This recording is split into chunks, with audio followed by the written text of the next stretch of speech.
it's Beth, and I'm up on the Crafty Maven Getaway for Art Party Friday. As you saw, the inspiration piece had lots of black and gold and a few pops of other colors. And we are also collaborating with Sketches and Thyme. So I took their sketch and I took our inspiration, and I had a lot of fun. I originally had planned to use a stencil with some spray ink, but after I could not clear out my nozzle, I decided to go another way. So I'm really hoping you're gonna like this Art Party Friday video. It's different. So what I've done here is I have a piece of American Crafts textured cardstock paper, and I threw clear gesso on it.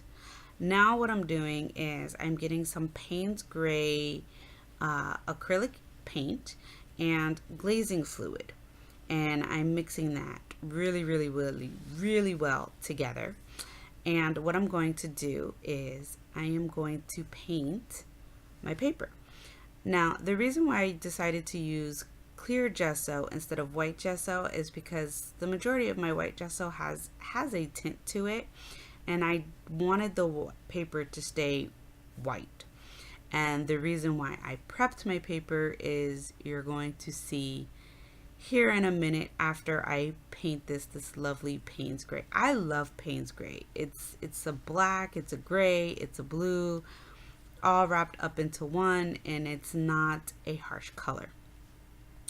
So when painting this, I did want to leave a border. I took that from one of my favorite all-time scrapbookers, which is Wilna Furstenberg. And I left, a tad bit of a border. I'd say the border is about a 1/2 inch on each side. And it does get muddled up a little bit, but I'm kind of okay with that. And then here I dropped something on it, so I had to go fix that little mess right there. Now I have a Tim Holtz stencil, and it's called Clockwork. And there it is. There's the magic. Now I probably could have left the paint on a little bit longer. I could have put it aside for like 3 minutes as opposed to like 1.5 minutes. But I'm okay with the way it turned out. I was really happy with it. So all I'm doing here is laying the stencil on top of the paint, and I'm using a baby wipe to wipe away the paint. And the glazing fluid is what allows the paint to have a really slow drying time, so that I'm able to do that. Now, what you saw me doing there was I was just clearing off of the back of the stencil, so I didn't get any on that border, but I ended up anyways getting it on the border part. And again, I'm okay with that.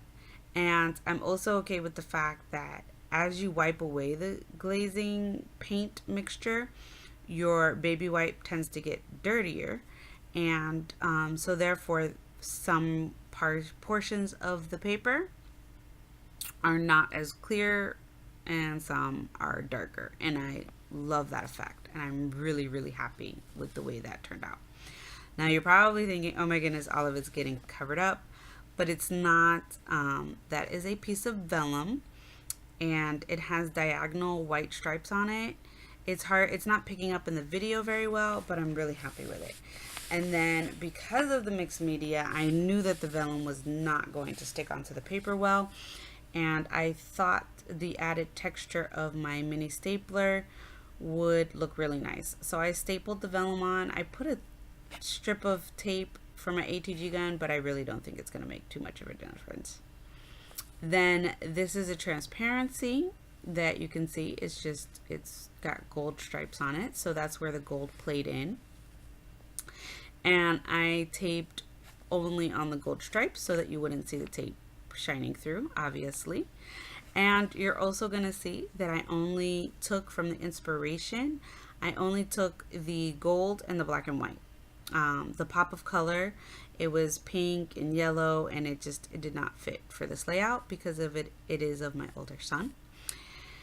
Then I had issues with my ATG tape and running out of tape, so I ended up using some red line tape on the back of my foam piece, and that worked out fine. I just wanted you to see that that's what I ended up using to adhere my photo down. I used some fun foam from Michaels, some red line tape, and that's it. Again, I am a simple scrapper, So you're not going to see a whole lot of embellishing with this layout, especially because I do find that it's very busy with all of the mixed media going on. And I apologize for my head there, but I was looking for something. Now, these stickers that I used for my title of New Beginnings, I have had them forever, but I bought multiple packs, and I am so glad that I did. They're this thin font, and it's not going to show up in the video, but they are like made out of fabric. Like the top of them is like a fabric looking material, and it's just lovely. So I love these stickers, and they were perfect for this layout. I got them arranged perfectly on there the way I wanted to. I'm not sure if I'm going to have to use my Scotch adhesive for them or not, but time will tell. So we'll see. But at this moment, I did not use that to stick it down because they were sticking pretty well to the transparency themselves. Then I grabbed a piece of white cardstock that is scrap, and I am using the notebook punch that I have, which I thought was fitting considering it's all about him getting ready to graduate high school and move on in his life from high school and go to college. So I used that, and then I trimmed it down and stuck it underneath the photo, and I'm really happy with the way that turned out. And I will, in the end, you don't see it, but I do flip up the pieces of notebook paper so that they're not laying flat down. I give them a little bit of depth to them that way. Then the next thing I do is I grab, now this theory of mine, I tested it out on a piece of paper without gesso. And I was wondering if I should journal on the vellum, and then I was thinking it's not gonna really show too well. So I decided to grab the piece of paper that I tested my theory out on and rip it for my journaling, which is what you're gonna see me doing here. And I am so happy that I did not throw this piece of paper out. I am so happy that it seemed to be like the perfect size. So when I rip, sometimes I rip freehand, and then sometimes I do rip with my Tim Holtz ruler.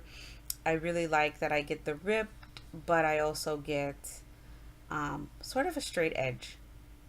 I don't know how to explain it, but I do like it. And once I had placed it, I did not want to move it, so I used my Scotch to adhere it. And thank you so much for watching. I hope this video inspired you to use the mixed media into your layouts. Thanks for watching. Bye.